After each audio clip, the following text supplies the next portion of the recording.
को उठाने वाले नाग देवता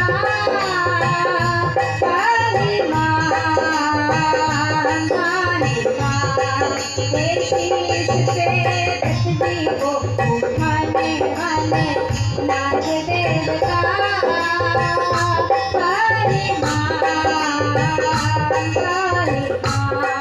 ये झूमते हजारों मनों वाले नाग देवता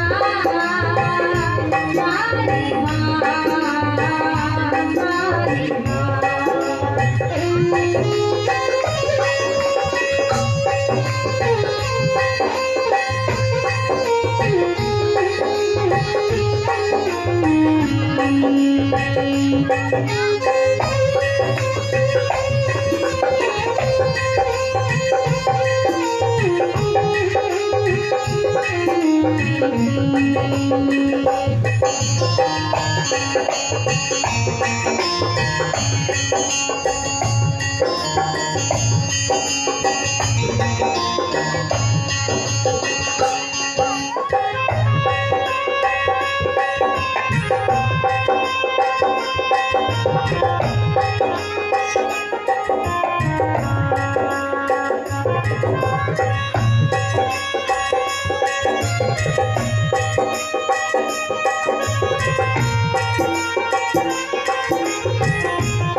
परम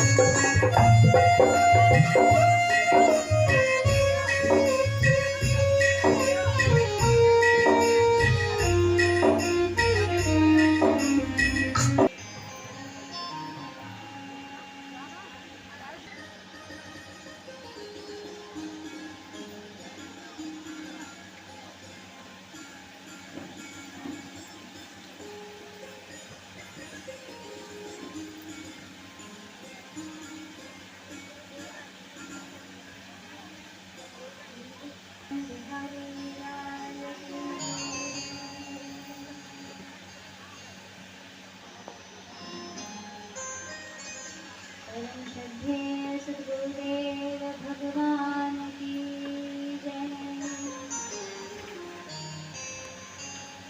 श्री बालकृष्ण लाल की जय।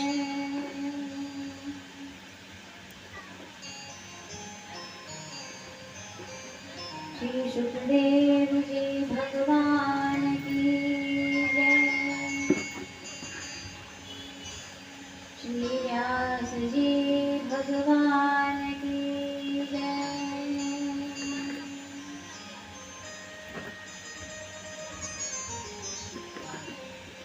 श्री बालकृष्ण लाल की वांग्मयी प्रतिमूर्ति श्रीमद् भागवत महापुराण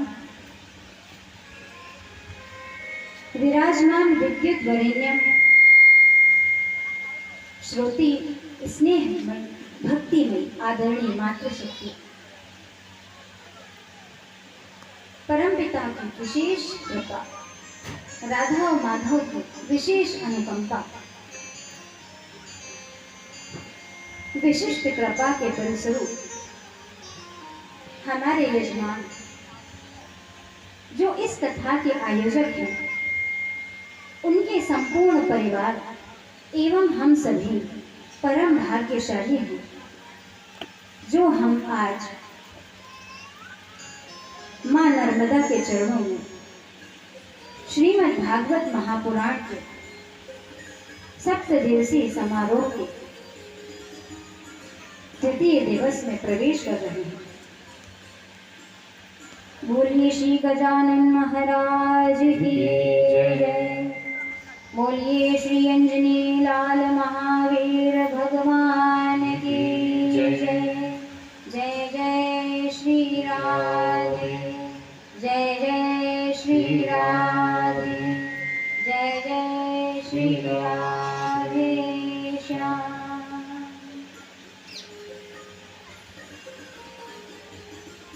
जन्माद्यस्य यतोऽन्वयादितिरतश्चार्थेष्वभिज्ञः स्वराट् तेने ब्रह्महृदाय आदिकवये मुह्यन्ति यत्सूरयः।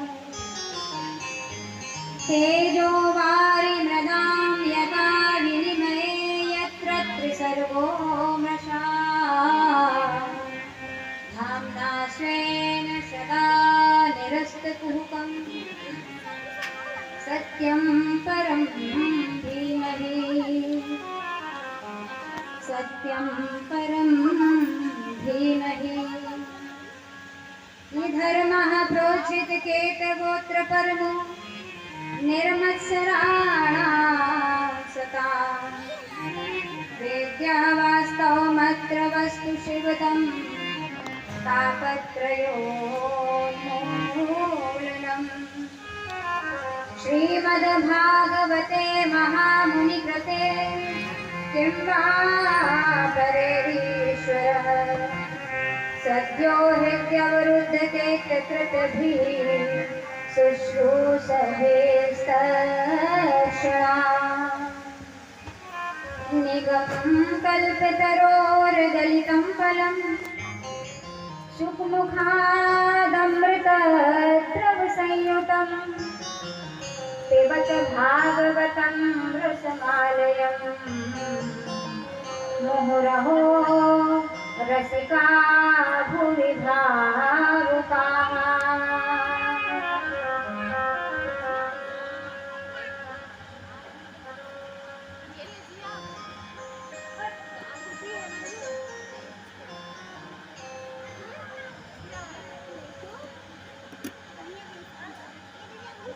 श्रीमद् भागवत महापुराण के आध्यात्म इसके महात्म्य में प्रवेश करते हुए श्री सूत जी कहते हैं कि यही श्रीमद् भागवत महापुराण एक समय ब्रह्मा जी ने अपने पुत्र नारद जी को सुनाई थी।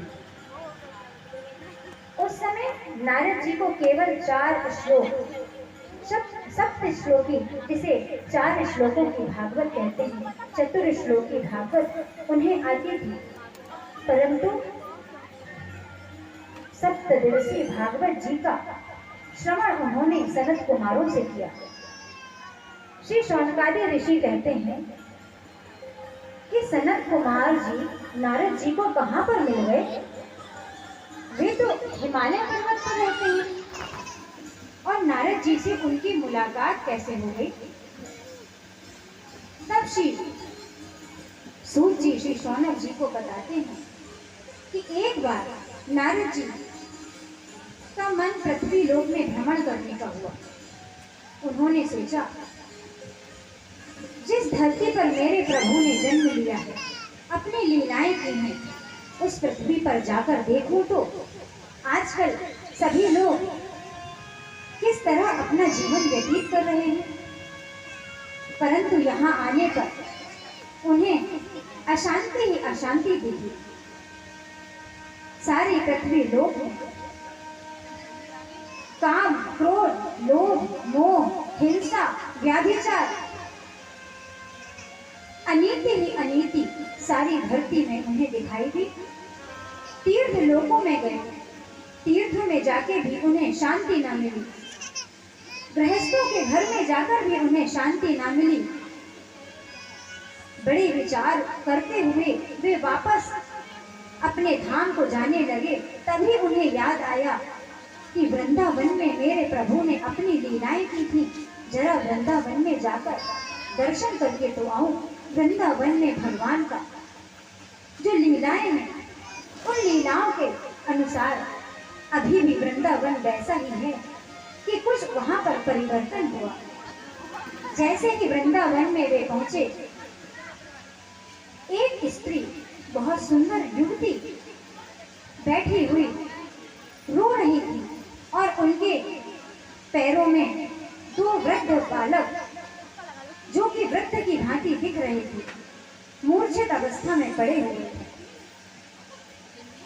उनकी इस दशा को देखते हुए कई सारी सुंदर स्त्रियां उनको पंखा झल रही थी और उन्हें मूर्छित अवस्था से वापस अच्छी अवस्था में लाने का प्रयास कर रही थी, परंतु वे जो वृद्ध उनके गोद में पड़े हुए थे, अचेत अवस्था से मुक्त नहीं हो रहे थे कि अचानक नारद जी का वहां प्रवेश हुआ। वह सुंदर स्त्री ने जैसे ही नारद जी को देखा तो कहती हैं कि भो साधो क्षणं तिष्ठ मच्चिंतामपि नाशय दर्शनं तव लोकस्य सर्वथा हरं परम। अघ सर्वथा, अघ सर्वथा मतलब सारे, अघ मतलब पाप। हे साधु देवता, हमने सुना है कि साधु संतों के दर्शन मात्र से सारे पापों का नाश हो जाता है, तो हे प्रभु मुझ पर दया करो।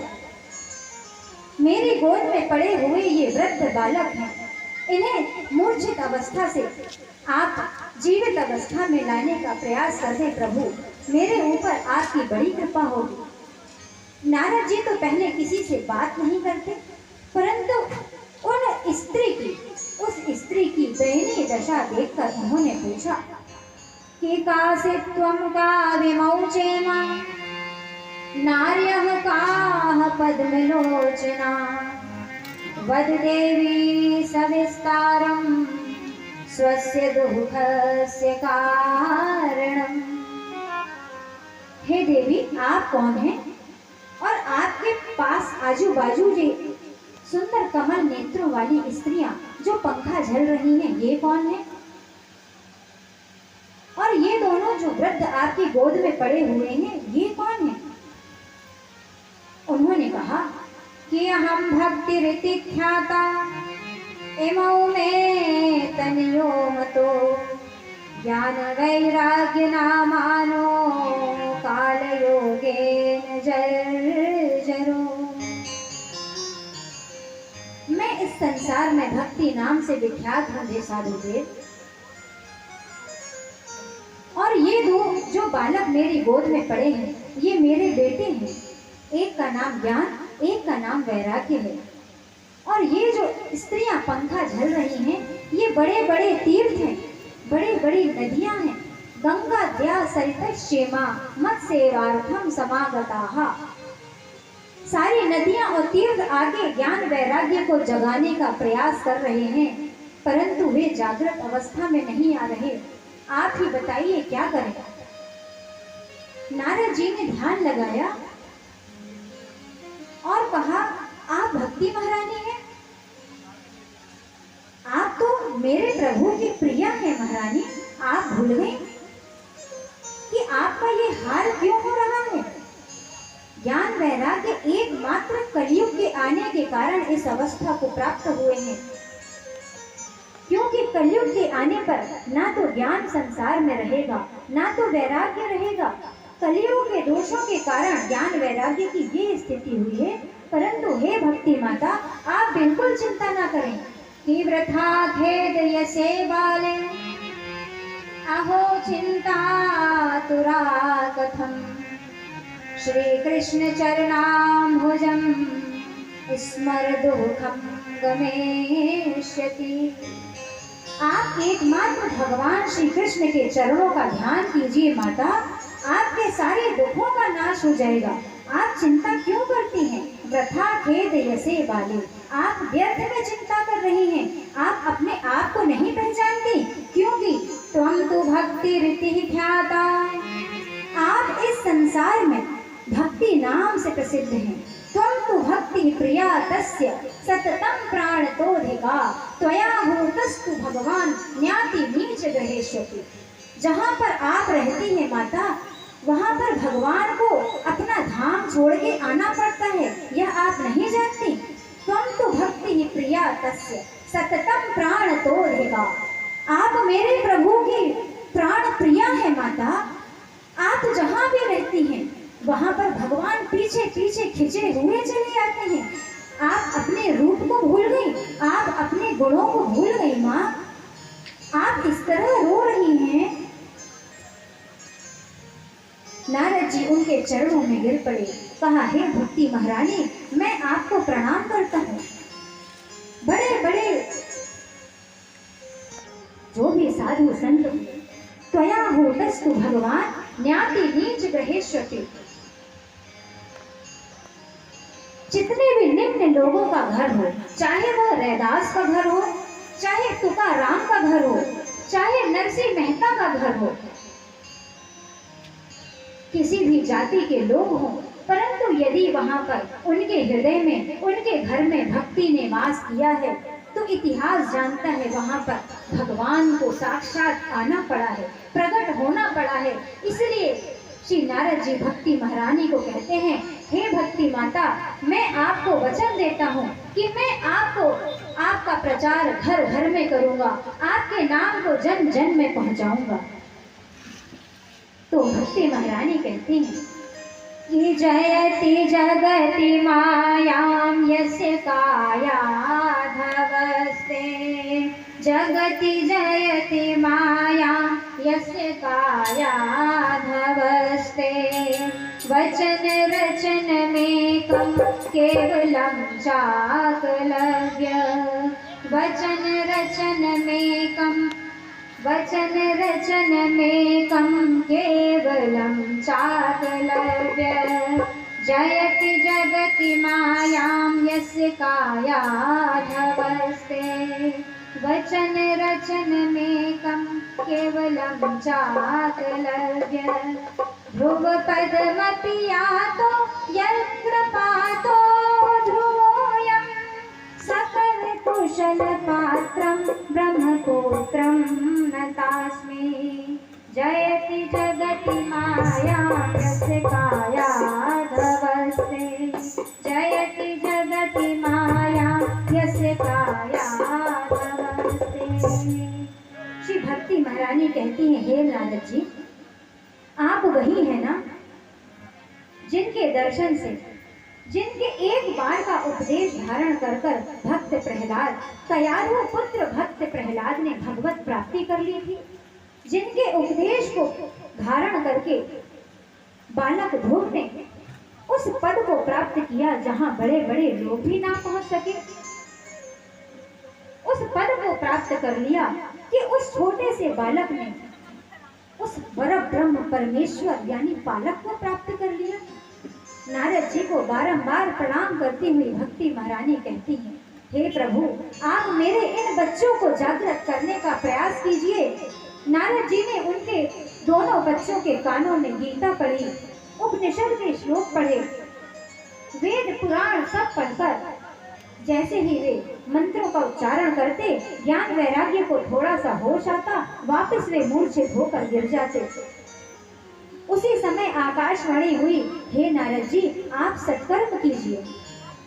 नारद जी ने सोचा, अभी मैं क्या कर रहा था? वेद पुराण उपनिषद शास्त्रों का, मंत्रों का उच्चारण में कर रहा था, ये सत्कर्म ही तो है।